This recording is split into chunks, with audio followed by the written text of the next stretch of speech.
Money heist season 5 के part 2 से related जो है ना हम लोग कुछ डिटेल्स के बारे में बात करने वाले हैं इस वीडियो में कि आखिर इसके पार्ट 2 में क्या क्या हो सकता है।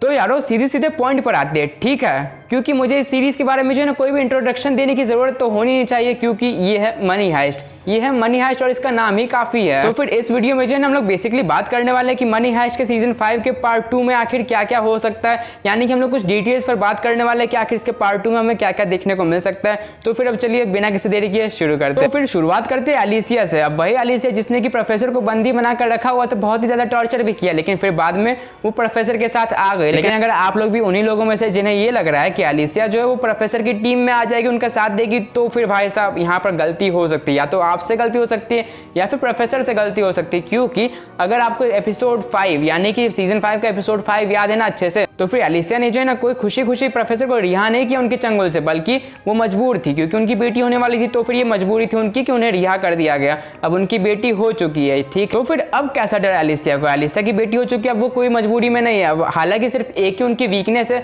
वो है उनकी बेटी। तो फिर अगर आपको एपिसोड 5 याद है तो फिर आपको ये भी याद होगा कि एलिसिया ने जो है ना प्रोफेसर के साथ हाथ तो मिला ही लिया था ऑलमोस्ट, लेकिन फिर जो है ना वो बाथरूम में जाती है और बाथरूम में जाकर वो क्या करती है, वहां पर एक प्लायर रखा रहता है। प्लायर मतलब कि हिंदी में कहे तो चिमटा रखा होता है, उसको जो है ना अपने पास रख लेती है, यानी कि अपने स्लीव्स के अंदर जो है ना वो छिपा लेती है। और मोस्ट प्रोबेबली जो है ना उसने ऐसा इसलिए किया क्योंकि वो अभी भी प्रोफेसर की टीम में नहीं है, वो सिर्फ एक मजबूरी थी। तो फिर समझ रहे हो यहाँ पर एलिसिया भी बहुत ही अच्छा खेल खेलने वाली अगले 5 एपिसोड्स में, कहीं फिर से धोखा देते। और अगर मतलब कि इन केस अगर जो है ना एलिसिया हमारी टीम में आ जाए, यानी कि मनी हाइस्ट की टीम में ज्वाइन हो जाए, तो फिर ये सबसे बड़ी गलती होगी प्रोफेसर की और पूरे गैंग की, क्योंकि एलिसिया उनके खिलाफ है अभी भी, ये हम लोग जानते, प्रोफेसर तो नहीं जानते, लेकिन मुझे पक्का विश्वास है कि प्रोफेसर के दिमाग में इसके लिए भी कोई प्लान चल ही रहा होगा। वो प्रोफेसर है, हर जगह नजरें हैं उनकी। और तो और एलिसिया ने ऐसे पहले कह चुका है कि मैं पूरी ज़िंदगी भर भागना नहीं चाहती हूँ अपने देश से, या फिर अपने देश से दूर नहीं रहना चाहती हूँ, मैं अपनी बेटी के साथ अपने देश में ही रहना चाहती हूँ। तो फिर ये बहुत ही बड़ी बात कह दी थी उसने। अब यहाँ पर जो है ना इसका बहुत ही अच्छा रेफरेंस मिलता है हमें जब वो हथियार उठाती है, यानी कि प्लायर्स उठाती है बाथरूम में जाकर।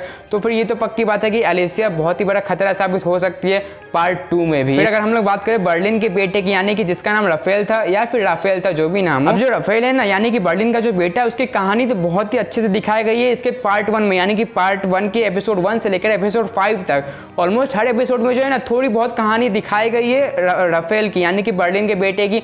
तो फिर इसका कुछ तो रेफरेंस होने वाला है, क्योंकि इतना अच्छे से इंट्रोड्यूस किया गया है किसी कैरेक्टर को, तो फिर वो कैरेक्टर जो है ना बहुत ही ज्यादा इंपॉर्टेंट होगा। और ये मोस्ट प्रोबेबली जो है ना ऐसा होगा कि पार्ट 2 में जो है ना राफेल बहुत ही ज्यादा काम आने वाला होगा मनी हाइस्ट के मेंबर्स की, प्रोफेसर की। मतलब कि खुद ही सोचकर देखो, वो बर्लिन का बेटा है, बर्लिन ने उसे एजुकेट भी किया, उसे सीख भी दी है कि कैसे क्या करना है। तो फिर इतना तो समझ आ गया होगा कि राफेल कोई छोटा मोटा खिलाड़ी नहीं होगा अभी तक, क्योंकि अभी तो बहुत सारे साल भी निकल चुके।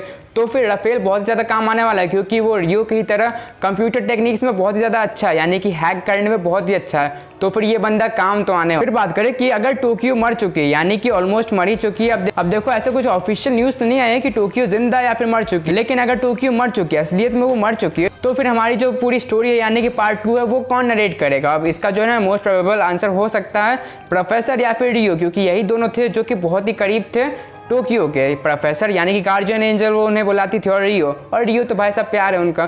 तो फिर इन्हीं दोनों में से कोई एक नरेट कर सकता है पूरी की पूरी स्टोरी, यानी कि पार्ट 2 की स्टोरी, अगर टोक्यो मर चुकी है तब। लेकिन अगर टोक्यो जिंदा है तब तो कोई बात ही नहीं है, और मुझे लगता है ऐसा कि टोक्यो जिंदा है। अब देखो आपकी क्या राय है वो आप जरूर बताना कमेंट सेक्शन में कि क्या टोक्यो मर चुकी है या फिर टोक्यो जिंदा है। मेरा वोट जाता है कि टोक्यो जिंदा है, आप लोग अपना जरूर बताना। तो फिर आशा करता हूँ कि इतना कुछ तो समझ आ गया होगा पार्ट 2 से रिलेटेड डिटेल्स के बारे में। इससे रिलेटेड कोई और डिटेल्स आएंगी तो फिर मैं आपको नया वीडियो बनाकर जरूर बताऊंगा। तब तक के लिए मिलते हैं नेक्स्ट वीडियो में, तब तक के लिए टाटा। यारो वीडियो को लाइक शेयर और सब्सक्राइब अगर करने का मन हो तभी करना, क्योंकि मैं ज़बरदस्ती तो बिल्कुल नहीं कर सकता हूँ ना, हर इंसान की अपनी अपनी फ्रीडम होती है, तो फिर ज़बरदस्ती नहीं कर सकते हैं। लेकिन इंस्टाग्राम पर DM कर सकते हो, अगर कोई प्रॉब्लम हो, कुछ बातचीत करनी हो तो फिर इंस्टाग्राम पर DM करना, रिप्लाई तो मैं कर ही दूंगा। तो फिर अब यहीं पर वीडियो खत्म करते हैं, मिलते हैं नेक्स्ट वीडियो में, तब तक के लिए टाटा।